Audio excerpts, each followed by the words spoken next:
Eu me lembro de estar num memorial em Berlim com dois turistas e um deles olhou para mim e perguntou: qual é a opinião dos alemães sobre a energia nuclear? Qual é a opinião dos alemães sobre a energia nuclear? E aí eu parei, pensei e não disse o que eu pensei. Eu pensei em responder a pergunta com uma outra pergunta: quem são os alemães? A palavra alemães é uma palavra no plural, porque um coletivo plural devia ter uma opinião no singular, uma opinião só sobre energia nuclear, ou seja lá o que for. Como guia de turismo, eu estou sempre caminhando nessa corda bamba. De um lado, eu preciso me abrir para os outros, para a forma como os outros veem o mundo, para a forma como eles pensam, para as opiniões pré-concebidas que trazem quando chego num tour. De outro lado, eu tento me manter nos fatos que eu estudei, nos fatos que eu conheço, na minha própria forma de pensar, interpretar as realidades históricas. E essa forma, claro, não é só minha, ela se apoia na ideia, interpretações, pesquisas de interlocutores, de amigos, de autores que eu estudei ao longo do tempo. Então eu estou ali na rua, meio historiador, meio comerciante também, porque eu preciso que o turista goste do meu tour e deixe uma avaliação positiva. Parafraseando um pensador alemão, o guia, o padre, o poeta, o intelectual, o cientista, todo mundo virou trabalhador remunerado ou freelancer. Eu não posso dar uma de Sócrates e sair por aí testando a opinião dos turistas na praça pública, exigindo perguntas e respostas consistentes. Eu tenho que sorrir, e dentro do possível, quando a situação exige, pede, eu digo o que eu penso de forma polida. E o que eu disse para aquele turista foi: olha, a gente tem que ver a pesquisa de opinião pública na Alemanha para verificar como a opinião pública da Alemanha, como a população alemã se divide, estatisticamente falando, em torno desse assunto da energia nuclear. Eu podia ter simplificado e dito que a maioria dos alemães, desde Chernobyl, Fukushima, é cética ou contrária à energia nuclear. Mas para mim a questão do turista, né, o ponto que me interessou e que me chamou a atenção na pergunta dele, foi como ele supôs e imaginou uma opinião pública alemã homogênea. E aí tem o conceito de opinião pública, que a Hannah Arendt criticou como sendo o signo de uma sociedade massificada, em que os cidadãos plurais, singulares, múltiplos, são reduzidos a faixas estatísticas, e aí se chega num reducionismo completo com o termo opinião pública, como se o público fosse uma coisa só, com uma opinião só. O que a opinião pública pensa sobre tal problema? Olha, pensa um monte de coisa, porque é um monte de gente pensando, ou podia ser um monte de gente pensando, se tivessem condições para tal. E como guia na Alemanha, eu me sinto impelido a fazer esse tipo de pergunta. Afinal, a Alemanha foi um país que destruiu outros países e destruiu a si própria quando entrou num processo de Gleichschaltung, ou mesmificação, que às vezes se traduz para nazificação. O mais correto seria mesmificação da sociedade, com uma ideia de um povo, um destino, um líder, uma vontade única. O parlamento da República de Weimar, no pré-nazismo, antes do nazismo, foi criticado por aqueles que queriam uma sociedade massificada, já que o parlamento supostamente quebrava a vontade alemã, fragmentava a vontade alemã, que segundo esses pan-germanistas era ou devia ser unificada.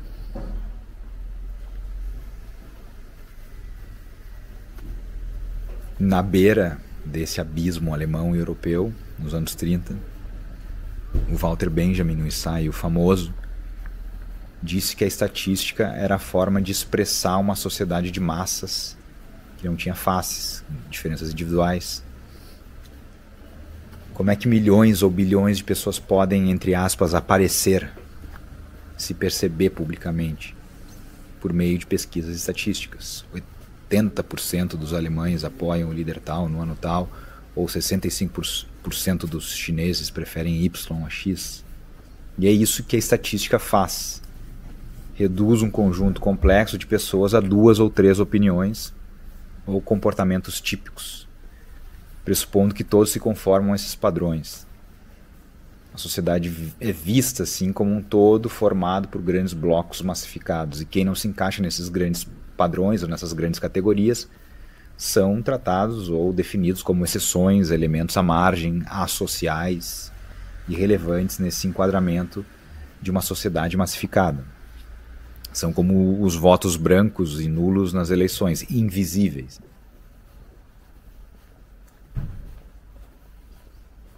E a sociedade de massas, nessa forma quantitativa, né, programada quantitativamente, ela tende a favorecer uma ideia de uma maioria, a ficção de uma maioria que é idêntica dentro de si mesma. E o Walter Benjamin lembrou que isso tem duas mãos. Por um lado, a realidade se ajusta às massas, valorizando a estatística e os padrões gerais como forma de apresentar essa sociedade para ela mesma. E as pessoas se ajustam aos padrões apresentados pela estatística. As pessoas têm necessidade de se conformar, necessidade de se adaptar às normas, as normas às vezes divulgadas na TV antigamente, né, ou hoje por outros meios. E aí o que é atuar? O que é se afirmar politicamente numa sociedade de massas? É votar no candidato A ou no candidato B, ou apoiar o movimento político A, o movimento político B. Nesses dois casos, o indivíduo existe politicamente como um número, uma cédula eleitoral, ou como uma voz gritando o que a massa já está gritando. O indivíduo existe apenas como reforço da massa. E aí eu vou voltar na imaginação de novo para a Prússia, que está longe de ser um estado ideal, mas que serve como contraste por ser um estado em um período histórico diferente do nosso. E eu não estou aqui dizendo que essas sociedades eram absolutamente piores ou melhores, mas que essas diferenças históricas nos ajudam a pensar uma situação atual. Lá na metade do século XVIII, na Prússia, 100 mil pessoas, em torno de 100 mil pessoas viviam na capital, Berlim. Hoje são quase 4 milhões de pessoas. 100 mil pessoas na capital. Isso está longe de ser uma sociedade de massas, é uma cidade pequena, para os padrões atuais, como uma sociedade pequena também, de grupos bem definidos, em que possivelmente todo mundo se conhecia ou tinha ouvido falar em alguém que conhecia alguém. E nessa Prússia não tinha opinião pública, mas tinha a opinião do Lessing, a opinião do Kant, do Mendelssohn, do rei, do irmão do rei. De novo, isso está muito longe de ser um ideal, era uma monarquia que tinha censura, o debate político era exprimido, limitado, mas se discutia filosofia, metafísica, literatura, tinha um espaço para se pensar, para se discutir entre um público com nomes, faces e corpos definidos, que se faziam público, ou vinham a público por meio de cartas, de livros. Era uma república de letras e papel, como se diz, animada por esses autores individuais reconhecíveis, que tudo bem, estavam de novo num recorte econômico, eram homens, econômico, de gênero também, homens, classe média, classe alta, mas era um público com opiniões e ideias diferentes e também elaboradas em páginas e páginas, em obras que se sustentavam no tempo, ao longo de anos, em tradições literárias e teóricas, de novo com espaço, com tempo para pensar e para se engajar nesse debate. E aí tem o século XIX, antes a gente estava no século XVIII, aí no século XIX tem essas revoluções tecnológicas que aumentam a capacidade de controle e uso da natureza, pesticida, técnicas agrícolas, mais capacidade de alimentação, o salto científico da medicina, saúde pública, ordenação da vida social em grandes cidades, centros urbanos, o boom da população mundial. E aí não tem mais como pedir audiência com o rei, e também não tem mais como reviver a polis grega antiga em que centenas de homens proprietários se reuniam na praça pública para debater os rumos da cidade. Como organizar a vida de milhões de pessoas em territórios que agora vão ser maiores, mais centralizados, com a dinâmica moderna da velocidade, do trem, do telégrafo, da propriedade privada, direitos individuais, tudo isso distribuído para massas em crescimento. Aí entra o que o Benedict Anderson chamou de comunidades imaginadas. No lugar dos reinos monárquicos entram as nações, comunidades imaginadas. E não é mais o camponês, o nobre, protestante, judeu, católico, rei, rainha, mas vira uma massa de alemães, ou de italianos, ou de brasileiros que se imaginam dentro de uma comunidade de milhões de iguais que individualmente não se conhecem, porque ninguém pode conhecer milhões de pessoas ao mesmo tempo, mas que se imaginam como essa comunidade de iguais num todo mais ou menos homogêneo, mais ou menos idêntico. E aí não é mais o rei que vai governar, mas é a própria nação que vai governar a si mesma por meio de políticos eleitos. E como não é possível colocar milhões de pessoas nas assembleias, os milhões vão votar e eleger os seus representantes. Isso forma uma política de massa, política de estatística que vai pender, que vai tender para aquilo que o Platão, desde Platão, pensadores políticos temiam como a tirania da maioria, uma política que tenta representar a maioria da sociedade numa ideia abstrata, uma ficção de um todo simplificado, o povo, a nação, a raça, a maioria silenciosa, o centro, os patriotas, o proletariado. O signo varia, mas a ideia é sempre parecida. Quem está governando representa o povo, ou a parte mais legítima do povo. Quem fala politicamente é o que representa a sociedade, como se a sociedade fosse de novo uma coisa só e pudesse falar com uma voz, ou devesse falar com uma voz só.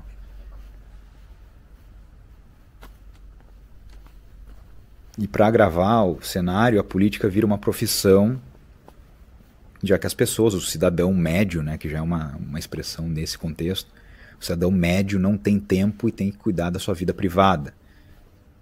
E os partidos, que são os órgãos por meio dos quais os políticos se afirmam para o público, esses partidos viram empresas assessoradas por empresas de marketing com métricas para verificar as opiniões mais populares ou para descobrir como manipular e fabricar a opinião pública de uma maneira que garanta o sucesso eleitoral do político A ou do partido B.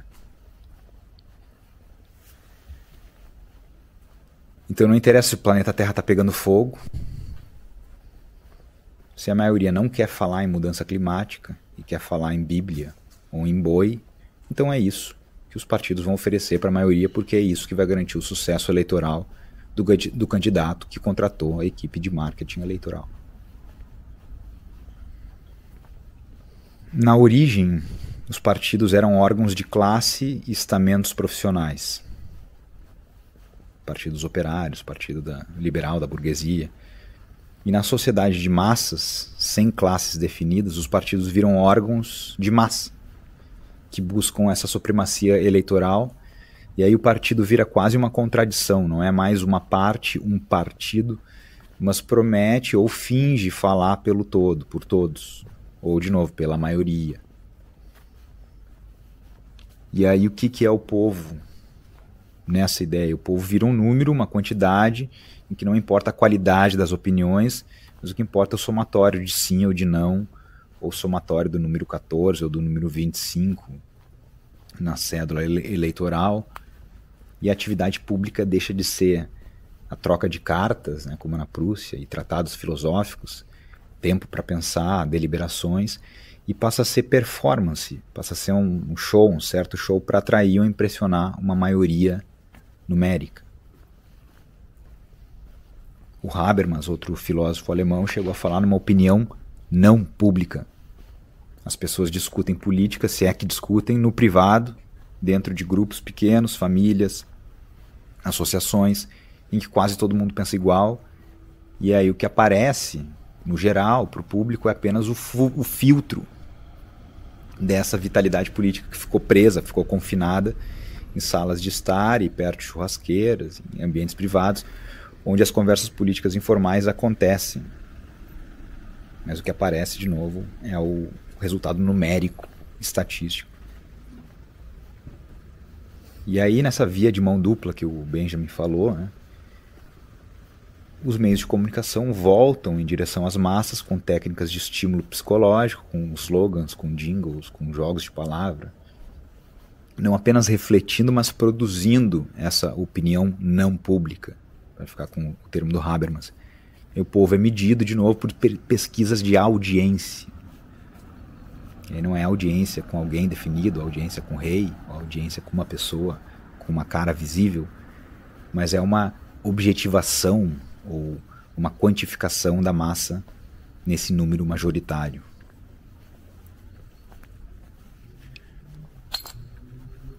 Mas o povo não é um número. O povo é um conjunto imenso, vasto, de pessoas que são corpos, memórias, potencialidades, afetos, sentimentos. E essas pessoas deixaram de ser ensinadas ou não conseguiram aprender a formar uma opinião, e elas não têm tempo para formar opinião e não têm condições de se responsabilizar pelos assuntos da vida política. É um povo que não tem como aparecer em público. Só pode aparecer por meio da ficção da opinião singular, da opinião, entre aspas, pública. E aí, como resultado, tem essa sensação de que eu não sou ninguém.